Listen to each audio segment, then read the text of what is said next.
Bene data bakundwa b'umwami Yesu Kristo, mwese abakurikira izi nyigisho tubahaye ikaze mu biganiro bya Saveur Divine. Ibi biganiro mu bitegurirwa n'abavugabutumwa bwiza batandukanye, akaba ari umuhamagaro ugendera ku ijambo ry'Imana byanditse mu gitabo cy'ubutumwa bwiza uko bwanditswe na Matayo ibice 24 umurongo wa 14. Kandi ubutumwa bwiza bw'ubwami buzigishwa mu isi yose ngo bube ubuhamya bwo guhamiriza amahanga yose, nibwo imperuka izahera ko ize. Ibi biganiro mubikurikira ku channel ya YouTube yitwa Saveur Divine. Tubifurije kugubwa neza. Imana Data ari nayo So ibaha umugisha.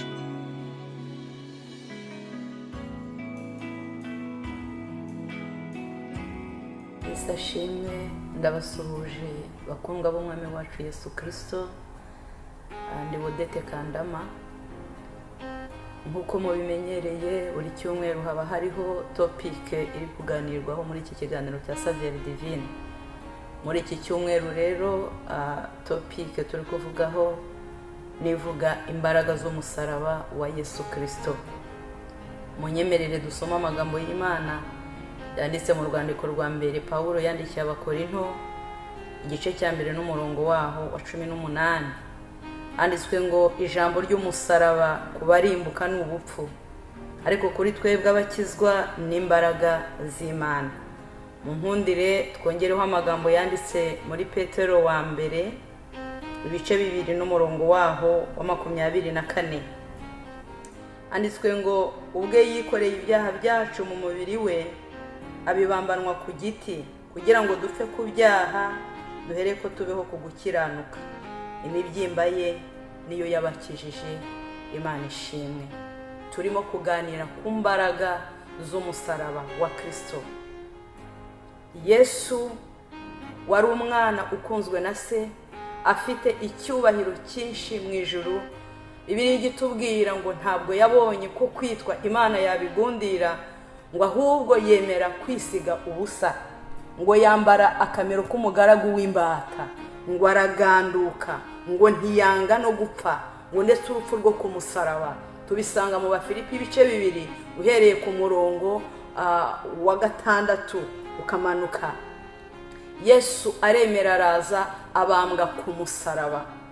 Umusaraba yabambweho yarawudukirishije twebwe abari bapfuye, tuzize ibyaha byacu, tuzize urubanza rw'ibyaha, ariko Yesu yemera kuza.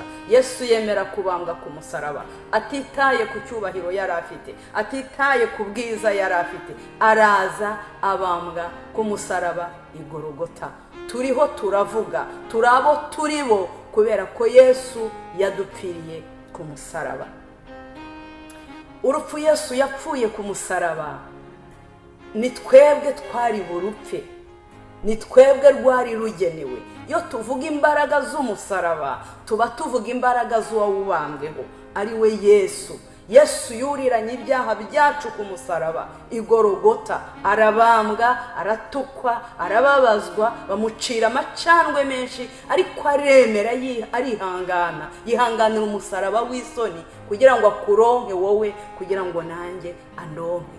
Mu musaraba Yesu yabambweho, ku musaraba w'ibivume Yesu yemeye kubambwaho, dukuramwe imbaraga, dukuramwe amahoro, dukuramwe umunezero, ikiruta byose twakuyemo agakiza. Ahashize hacu cyangwa notre passé twarayibabariwe kubera umusaraba wa Kristo. None uyu munsi turiho cyangwa notre présent ifite sanse, dufite amahoro, dufite ihumure, tuguwe neza kubera umusaraba wa Kristo. Ejo hacu hazaza cyangwa fitire yacu irirasire kubera ko kubw'umusaraba wa Kristo dufite ubugingo buhoraho. Imana ishimwe. Pawulo yandikira Abakorinto aravuga ngo, arababwira ngo kubarimbuka umusaraba. Iyo umuntu avuze umusaraba abarimbuka batazi icyo bivuze, batazi icyo bisobanuye, batabyumva, bumva ari ubupfu. Ariko abakizwa, abazi amahoro n'agakiza twaronsemo, abazi inyungu twahakuye, kuri twebwe twumva ari imbaraga z'Imana. Imana ishimwe. Rero Petero nawe yandika aya magambo aravuga ngo Yesu ubwe yikoreye ibyaha byacu, abyikorera mu mubiri we, ngo abibambanwa ku giti kugira ngo dupfe ku byaha, hanyuma nitumara gupfa ku byaha ngo duhere ko tubeho ku gukiranuka. Imana ishimwe. Yesu yapfiriye ibyaha byacu. Iyo tumwemeye tukemera ko urwo rupfu yapfuye ku musaraba, yarupfuye ku bwacu, tukabyemera tukabyizera, tuba dupfanye nawe, tugapfa ku byaha, hanyuma tukabaho gukiranuka. Mu gukiranuka tukabaho dukiranutse. Imana ishimwe. Yesu yuriranye ibyaha byacu ku musaraba, apfa rubi, apfa ku bwacu, apfa kubera ibyaha byacu kugira ngo twebwe tutazapfa rubi. Yarapfuye kugira ngo tubeho. Yarababajwe kuriya yababajwe kugira ngo twebwe tubabarirwe. Kandi twasomye ngo imibyimba ye niyo yadukirishije. Imana ishimwe. Yesaya we yaranditse aravuga ngo ntabwo yari afite igikundiro cyangwa ishusho yatuma umuntu amukunda, kubera ko yari amaze kujya ku musaraba yikoreye ibyaha byacu. Aratukwa, ngo yarasuzugurwaga, ngo akamera nk'umuntu abantu bima amaso. Ibicumuro byacu abyishyiraho, intimba zacu arazikorera ku musaraba.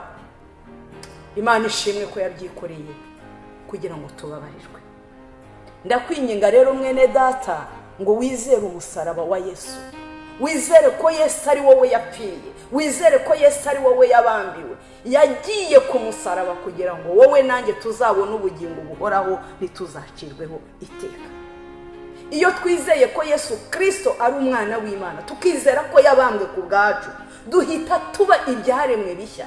Ibya kera, ibyaha bya kera, ibyo twibuka n'ibyo tutibuka, iyo twizeye igikorwa Yesu yakoze ku musaraba, haleluya, byose ibya kera biba bihindutse bishya, biribagirana, tukababarirwa, tugahinduka ibyaremwe bishya. Ibya karande, iby'imivumo, amaraso ya Yesu abikuraho ayo yamenye ku musaraba. Nta karande, nta mivumo, kubizera imbaraga tubonera mu musaraba Yesu Kristo yabambweho, byose biba bihindutse bishya. Imana ishimwe. Umuntu ababaye icyaremwe gishya iyo umuntu yizeye izi mbaraga zo ku musaraba Yesu Kristo yabambweho. Imana ishimwe. Hari imbaraga ku musaraba wa Yesu, hari imbaraga mu kwizera icyo gikorwa Yesu yakoze ku musaraba. Icyampa ukagisobanukirwa, icyampa ijambo ry'umusaraba ukarisobanukirwa, ukumva ko rifite imbaraga, ko ari imbaraga z'Imana. Ntube muri bariya barimbuka bumva ko ari ubupfu, bumva ko umusaraba ari igiti. Oya, umusaraba wa Yesu Kristo yabambweho, ijambo ry'umusaraba ni imbaraga z'Imana kubatizwa, ni imbaraga z'Imana kubizera. Twari dutandukanijwe n'Imana kubera ibyaha twari twarakoze, ariko Yesu araza arongera twunga n'Imana, atwungisha nayo umusaraba yabambweho.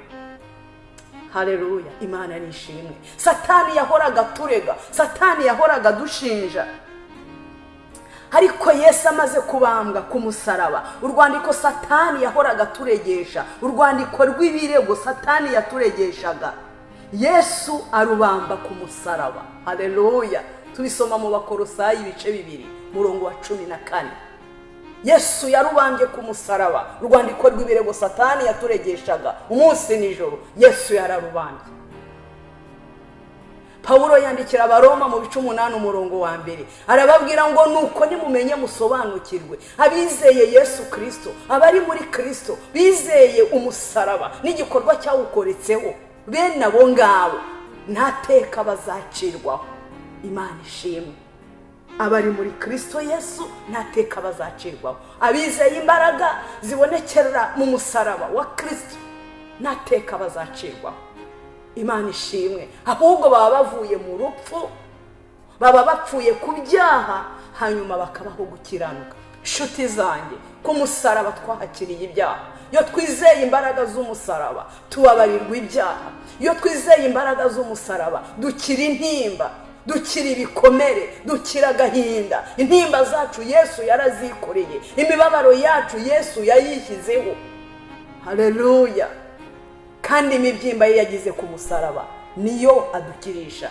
Imana ni igushyigikira inshuti yanjye kugira ngo wumve imbaraga ziri mu musaraba cyangwa ku musaraba Yesu Kristo yabambweho. Imana ni iguha umugisha. Ndakwifuriza kutinyora cyangwa kudasuzugura imbaraga z'umusaraba wa Kristo, ahubwo wizere imbaraga z'uyu musaraba kugira ngo nawe ukizwe, kugira ngo nawe ubone amahoro, kugira ngo nawe ubabarirwe ibyaha, kugira ngo nawe ukire intimba, kugira ngo nawe ubone amahoro yo mu mutima, kugira ngo nawe ukire ibyo bikomere, kuko ku musaraba byose Yesu yarabirangije, byose Yesu yabyishyizeho, imibyimba ye niyo yadukirishije.